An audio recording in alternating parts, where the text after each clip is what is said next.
涼州詞，王翰。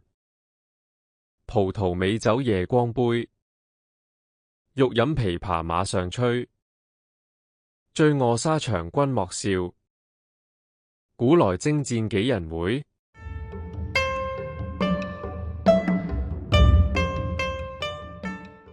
涼州詞係唐代詩人王翰寫嘅一首詩，描寫咗邊塞將士們嘅生活。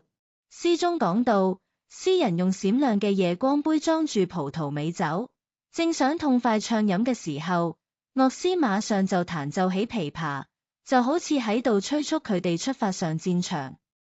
詩人又話，即使醉臥喺沙場上，都請大家唔好笑佢哋，因為從古至今，披甲上戰場嘅人，又有幾多位能夠平安回來呢？呢首詩寫出咗將士們嘅豪邁，亦都道出戰爭嘅無情同帶嚟嘅唏噓。